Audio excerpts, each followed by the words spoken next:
Driskel in the pocket, floats one up. He's got Gordon in the end zone. Gordon goes up, makes the catch, and he's got a Denver touchdown. John, Jeff Driskel getting set to make his 9th career start in the NFL. What are you hoping to see this Sunday against the Bucs? Well, obviously, he came in and did a nice job last week. Obviously, we didn't get the win, but, I'd like to be able to have him come in and get us a victory this week. That would be, very good. But I think, with a week under his belt, knowing he's going to be the starter, and I think it'll help. And plus, he played well enough last week that if he can build off that and give us a chance to win, it would be great. We saw Blake Bortles out at practice here. Why did you feel like you needed to bring in a guy like Bortles?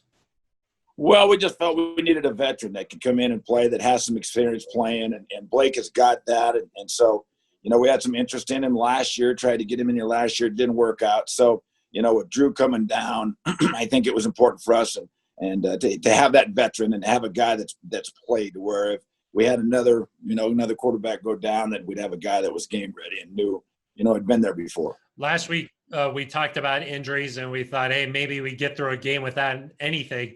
It got even worse last Sunday.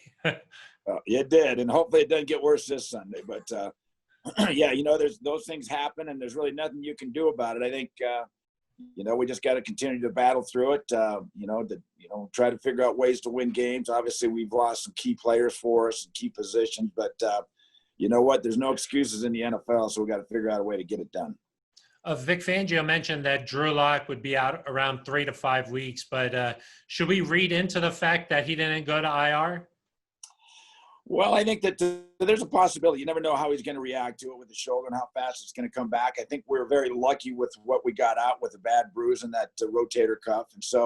And Drew's a tough guy, and I know he wants to get back in there and play. So I think we felt like the last thing we want to do is put him on IR and have him ready to go. So we just thought we had the slot. So therefore, kept him off the IR, but he seems to be improving every day. So, hopefully we can get him back sooner than later.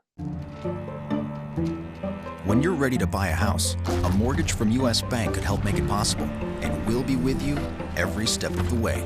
See about pre-qualifying today. U.S. Bank, the power of possible. Driskel throwing, got him in the corner, touchdown! Noah Fant with the catch for the touchdown. Tight end Noah Fant, a touchdown in each of the first 2 games. Where do you think he could go from here? Because he's got off to a heck of a start.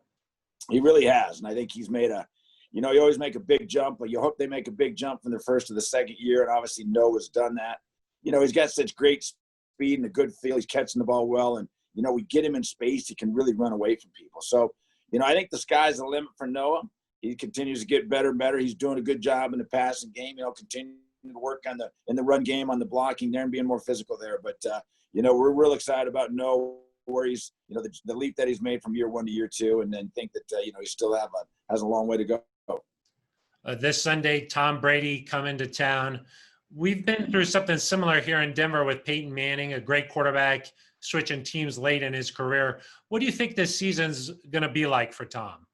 Well, I'm sure it's been an adjustment for him. It's been an adjustment just because of what's gone on for everybody in this league. But, I think that when you're in some place like Tom was from 20 years in New England, and be able to then go to a new situation, I'm sure it's new to him, and it's probably reinvigorated him a little bit. And plus, Bruce Arians is a very good offensive mind, and to change systems like that. So, Tom got better from week 1 to week 2, and I'm sure he'll get better coming in here this 3rd week with another game under his belt with that offense. And so we're going to have to be ready. And obviously he's still a great player, and he has that mystique about him. He's Tom Brady, and he's throwing the football really well still. So we got our hands full.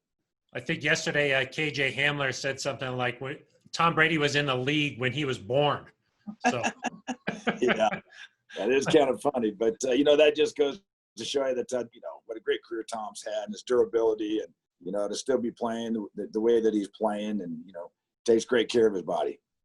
Last one for you, John. Fans going to be returning to the game this Sunday. What kind of impact do you think that they'll be able to make? And I think tickets sold out pretty quick. We're excited about it. Obviously, it's a step. It's better than none, and we had 500 in the first one, and so to be able to have 5,000, I'm sure it'll change the atmosphere a little bit, which will be great. So we're looking forward to having those 5,000 fans in there, and hopefully from this is the first step to where we can continue to get more and more of our fans back. We're looking forward to it on Sunday. John, thanks so much for your time. You got it, Phil.